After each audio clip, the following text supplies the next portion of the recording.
Hello दोस्तों, आप लोगों को मेरे चैनल में स्वागत है। आज मैं बिहार के स्पेशल कुछ जीके के बारे में बताऊंगा, जो कि बहुत इम्पोर्टेंट है, बहुत महत्वपूर्ण प्रश्न है। तो इसे ज़रूर देखें और इस प्रकार के बिहार से रिलेटेड जीके देखने के लिए मेरे चैनल को सब्सक्राइब एंड लाइक करें। तो चलिए स्टार्ट करते हैं हम। तो पहला क्वेश्चन है कि झारखंड राज्य से पहले किस राज्य ने जेपी आंदोलनकारियों को पेंशन देने की घोषणा की थी? तो वो थी बिहार। झारखंड राज्य के बाद बिहार एक ऐसा राज्य था जो जेपी आंदोलनकारी थे, उन लोगों को पेंशन देने की घोषणा की थी। अगला क्वेश्चन है कि बिहार में लगनी राग किस अवसर पर गाया जाता है? जो बिहार में लगनी राग होता है वह किस अवसर पर गाया जाता है? तो बिहार में लगनी राग बिहार के विवाह के अवसर पर गाया जाता है। शादी विवाह के अवसर पर बिहार में लगनी राग गाया जाता है। अगला है कि सदाकत आश्रम किस राजनेता से संबंधित है? सदाकत आश्रम किस राजनेता से संबंधित है? तो सदाकत आश्रम डॉक्टर राजेंद्र प्रसाद से संबंधित है। अगला प्रश्न है कि नचारी राग और लगनी राग का सृजन किसने किया था? नचारी राग या लगनी राग का सृजन किसने किया था? तो जो कवि विद्यापति थे, जो मैथिली कवि कहलाते हैं, वो कवि नचारी राग या लगनी राग का सृजन किए थे। अगला है कि प्रख्यात कवि विद्यापति कहाँ के निवासी थे? जो कवि विद्यापति थे वो कहाँ के रहने वाले थे, कहाँ के निवासी थे? तो विद्यापति, याद रखिएगा, मिथिला के रहने वाले थे। बिहार के किस कवि के काल में नचारी राग के गीत घर घर गाए जाते थे? तो महाकवि विद्यापति के समय काल में नचारी राग के गीत घर घर गाए जाते थे। अगला है बिहार में महत्वपूर्ण मिथिला व दरभंगा जिलों में लगनी राग किस समय गाए जाते हैं? बिहार में मुख्यतः मिथिला व दरभंगा जिलों में लगनी राग किस समय गाए जाते हैं? तो विवाह के समय, याद रखिएगा, विवाह के समय लगनी राग गाई जाती है। अगला है 8 नंबर प्रश्न कि बिहार में फाग राग के गीतों की रचना किसने की थी? फाग राग के गीतों की रचना किसने की थी? तो नवल किशोर सिंह जो थे वो फाग राग के गीतों की रचना की थी।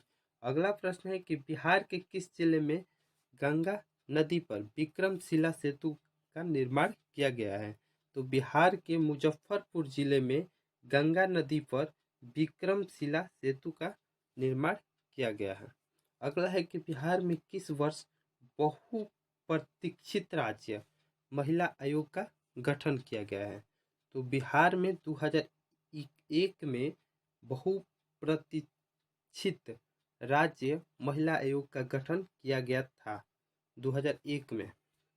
अगला प्रश्न है कि रेल मंत्रालय ने बिहार राज्य के कितने रेलवे स्टेशन को आदर्श स्टेशन के रूप में विकास के लिए चुने हैं? तो वह है 9 स्टेशन। 9 स्टेशन को रेलवे मंत्रालय ने बिहार राज्य के आदर्श स्टेशन के रूप में के विकास में चुना गया है। अगला है रेल मंत्रालय द्वारा बिहार का कौन सा स्टेशन आदर्श स्टेशन में शामिल नहीं है?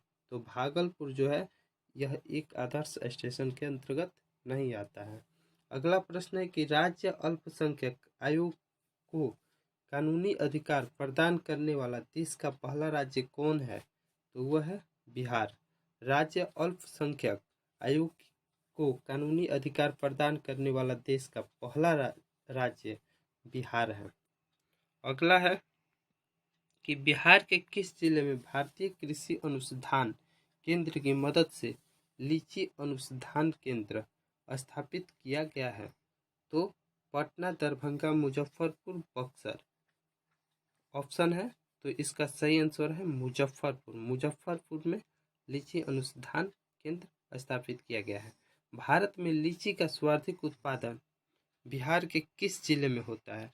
तो भारत में लीची के सर्वाधिक उत्पादन बिहार के मुजफ्फरपुर जिले में किया जाता है।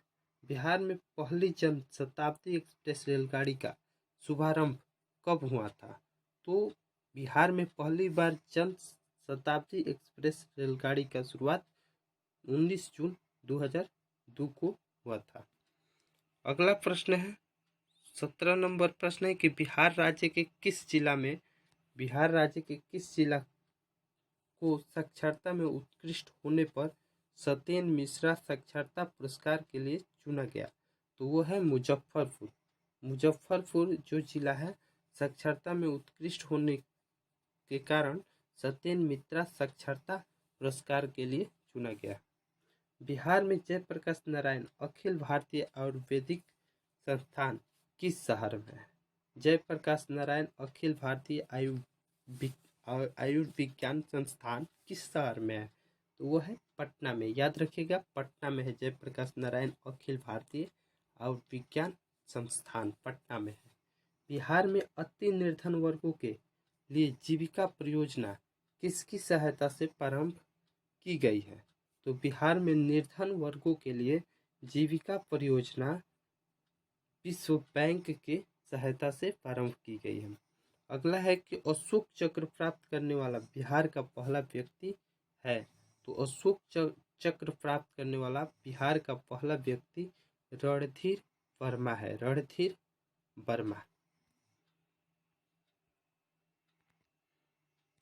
21 नंबर प्रश्न है कि बिहार का पहला हरिजन मुख्यमंत्री कौन था? तो बिहार का पहला हरिजन मुख्यमंत्री भोला पासवान शास्त्री था। भोला पासवान शास्त्री बिहार का पहला हरिजन मुख्यमंत्री था। अगला है कि बिहार राज्य में सर्वाधिक गंधक का उत्पादन किस जिले से होता है? तो बिहार राज्य में सर्वाधिक गंधक का उत्पादन रोहतास जिले से होता है। अगला है कि बिहार में किसने फाग राग का सृजन किया था? तो बिहार में महाराजा नवल किशोर सिंह फाग राग का सृजन किया था। अगला है कि भगवान महावीर का देहावसान बिहार में कहाँ हुआ था? किस जगह पर मतलब उनका देहांत हुआ था भगवान महावीर का? तो पावापुरी में। याद रखिएगा, पावापुरी में। अगला प्रश्न है 25 नंबर कि बिहार में किस स्थान पर महावीर स्वामी का जन्म हुआ था? तो वो है वैशाली में। बिहार के किस स्थान पर महावीर स्वामी का जन्म हुआ था? तो वैशाली में। दिल्ली के राजगद्दी पर बैठने वाला पहला बिहारी कौन था? दिल्ली के राजगद्दी पर बैठने वाला पहला बिहारी शेरशाह सूरी था। याद रखिएगा, शेरशाह सूरी एक ऐसा बिहारी था जो दिल्ली के राजगद्दी पर सबसे पहले बैठा था। अगला प्रश्न है कि ज्ञानपीठ पुरस्कार प्राप्त करने वाला बिहार पहला व्यक्ति कौन है? बिहार के पहला व्यक्ति वह कौन है जो ज्ञानपीठ पुरस्कार प्राप्त किया था? तो वो है रामधारी सिंह दिनकर। रामधारी सिंह दिनकर जो थे वो ज्ञानपीठ पुरस्कार सबसे पहला बिहार के निवासी होकर प्राप्त किए थे। अगला प्रश्न है कि बिहार में किस स्थान पर महात्मा गांधी ने सत्याग्रह किया था? तो याद रखिएगा, बिहार के चंपारण में महात्मा गांधी ने सत्याग्रह किया था। अगला प्रश्न है कि बिहार राज्य में कौन सी भाषा प्रचलित नहीं है? तो बिहार राज्य में याद रखिएगा अवधी भाषा प्रचलित नहीं है। बिहार राज्य में शिक्षा का स्तर कैसा है? तो बिहार राज्य में शिक्षा का जो स्तर है वो मध्यम है, मध्यम। अगला है कि बिहार में पहला दूरदर्शन केंद्र कब स्थापित हुआ था? तो याद रखिएगा, बिहार में पहला दूरदर्शन केंद्र 1978 ईस्वी में स्थापित किया गया था।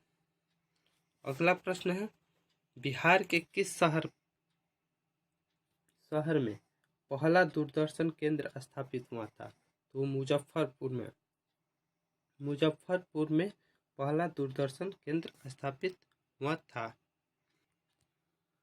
पहला दूरदर्शन केंद्र 1978 में कहाँ हुआ था? तो मुजफ्फरपुर में। याद रखिएगा, मुजफ्फरपुर में 1978 में पहला दूरदर्शन केंद्र स्थापित किया गया था। अगला है कि बिहार में प्रथम निर्दलीय मुख्यमंत्री कौन चुना गया था? तो बिहार में प्रथम निर्दलीय मुख्यमंत्री महामाया प्रसाद सिन्हा को चुना गया था। महामाया प्रसाद सिन्हा को प्रथम निर्दलीय मुख्यमंत्री चुना गया था। अगला है कि बिहार में सबसे पहले किस स्थान से नवपसाड़ युगीन अवशेष प्राप्त हुआ है? तो चिरांद से सबसे पहले नवपसाड़ युगीन अवशेष प्राप्त हुआ है। अगला प्रश्न है कि वास्तुकार महगोविंद किस शासक के दरबार में था? तो वास्तुकार महगोविंद बिंबिसार के शासक के दरबार में था। अगला प्रश्न है कि मगध राज्य में प्रसिद्ध चिकित्सक जीवक किसके शासन काल में सुशोभित था? तो वो बिंबिसार के शासन काल में सुशोभित था। जो जीवक था वो बिंबिसार के शासन काल में सुशोभित था। अगला है प्रथम बौद्ध संगीति का आयोजन कब हुआ था? तो याद रखिएगा प्रथम बौद्ध संगीति का आयोजन 483 ईसा पूर्व में हुआ था। 483 ईसा पूर्व में। अगला है 38 नंबर के किसके शासन काल में 483 ईसा पूर्व में प्रथम बौद्ध संगीति हुई थी? तो अजात शत्रु के शासन काल में 483 ईस्वी में प्रथम बौद्ध संगीति का आयोजन हुआ था। मगध राज्य का प्रारंभ किसने किया था? जो मगध राज्य है, मगध राज्य का प्रारंभ किसने किया था? तो मगध राज्य का प्रारंभ याद रखिएगा बृहद्रथ ने किया था। बृहद्रथ जो था वो मगध राज्य का प्रारंभ किया था। अगला है लास्ट 40 नंबर प्रश्न, जरासंध के पिता का नाम क्या नाम था? जरासंध जो थे उनके पिता का नाम क्या था? तो बृहद्रथ था। बृहद्रथ उनके पिताजी का नाम था। तो thank you for watching my video, please subscribe and like. और ये बिहार इतिहास के पार्ट 1 था।